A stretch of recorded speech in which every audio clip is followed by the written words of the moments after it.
what we're doing now is we're giving attention to consciousness and not the content of consciousness, right? So we're giving attention to the ground of our experience, which is consciousness, and we're not giving attention to the content of consciousness. So as you give more and more attention to the ground of your experience and not the content of your experience, then you want to, because you're a curious person, you want to, you're curious about the nature of the ground of your experience.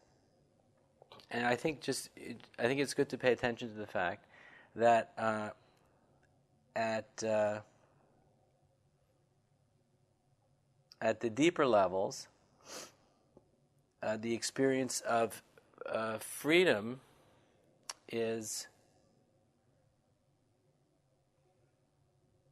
not in relationship to anything else.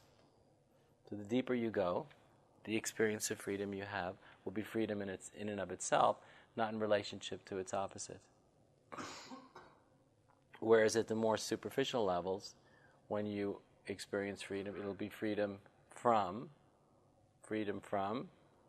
the content of consciousness, freedom from thoughts and feelings and memories, and freedom from what we call the world, which also exists inside us and outside us. So this is just something that I'd like you to give some attention to. So it just has to do with the nature of the experience of freedom itself, which in this case has to do with your own, has to do with who you actually are.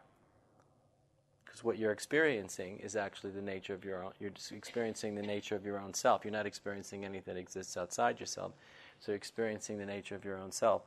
So there's just these two basic distinctions I just want everybody to give attention to, that at the deeper levels, when you experience greater depth, when you sink to a deeper level of consciousness and a deeper level of the experience of your own self, in which, as we've been discussing over the last few days, it gets easier and easier to have no relationship with the content of consciousness, because consciousness itself begins to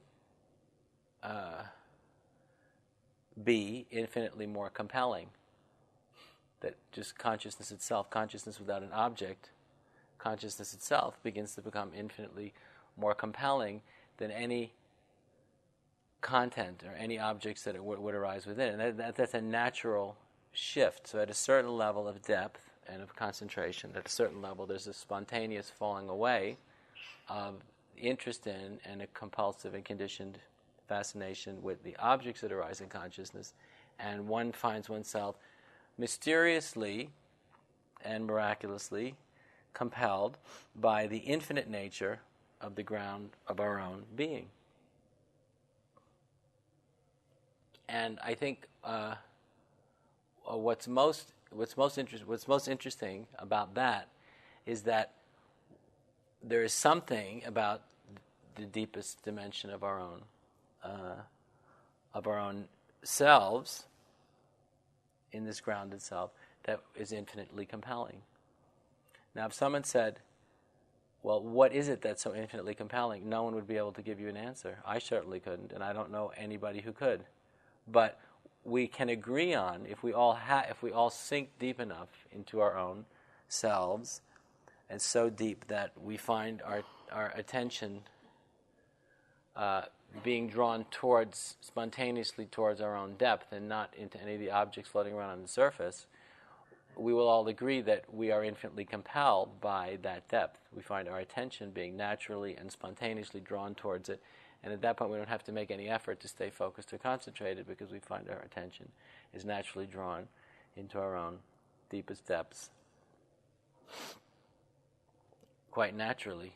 And so what we find is that we're very compelled, and we find ourselves infinitely compelled, profoundly compelled. We're compelled in a way that's very profound, very unusual, and as I always say about this, that's why we begin to understand, great mystics and have left the world behind, because that's what they wanted. That's the place they wanted to remain forever. They never wanted to come out, and you can see why. Because there's something infinitely compelling, or there's something it's more than infinitely compelling.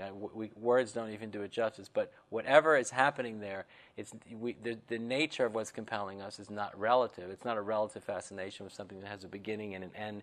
Anything that's relative, as amazing it is that you will get tired of it, even if it's great. Whatever it is, sooner or later, you'll have enough of it, and you want to do something else, right?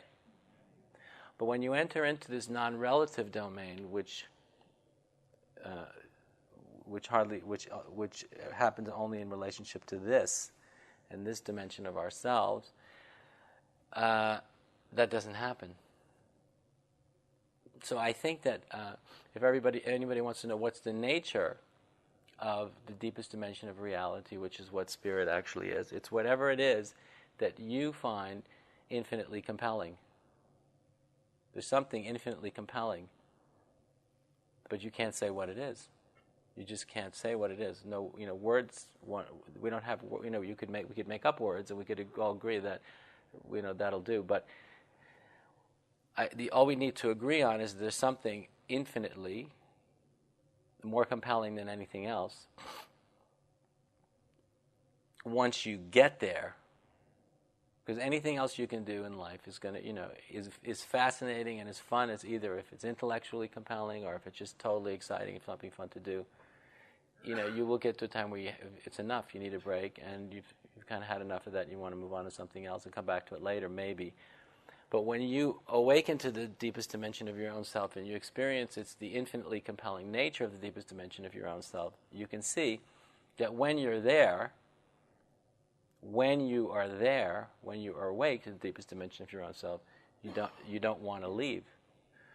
But it's a realm of experience and a kind of experience that you can't compare to any other kind of human experience. It's completely unique, and it's only what it is.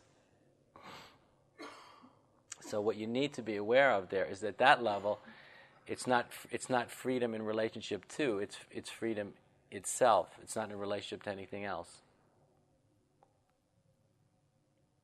So, I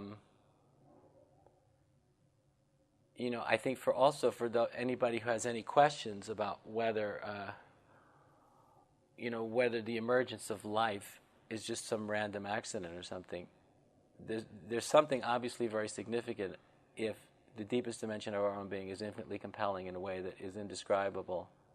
But we only can agree that it is. It's where the mind stops. The mind can't enter that territory. But we can, which is what's so interesting about it. Whoever you are, can enter into that territory, but you have to leave your mind behind. And you will agree, at least if you have this kind of experience, at least to some degree, you recognize that it's true. That whatever happens there, whatever I'm in touch with, awake to, is infinitely more compelling than anything else. And my mind can't touch it. And I know my mind can't touch it, but when I'm awake to the deepest dimension of myself, I'm not really interested in whatever my mind has to say about it anyway, because it doesn't really matter, it's totally irrelevant, and I don't need to take it with me.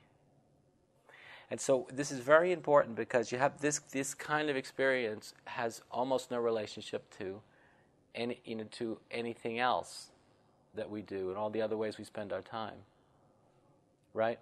Because it's a different order. It's a different order of experience. It's a completely different order of experience altogether. It occurs in a different category of experience. But why we have to give it overwhelming importance is because if you have that experience, you'll realize that experience is more compelling than anything. There's something happening there when I'm awake to that kind of depth that I realize when I'm in touch with it, when I'm there, not at other times, I realize is more compelling than anything else. Even if I can't explain it, or even if I have trouble explaining it, or even I have to kind of look into, see what some of the greatest mystics have said about it, even to get some idea what it's all about. The fact that if you have enough experience of what I'm talking about, where you will freely admit, yes, that's infinitely more compelling than anything else, then if that's true, and if you freely admit that that's true, then you have to give the experience of that kind of depth a lot of significance. You have to then make it significant, and you have to bring it into the realm of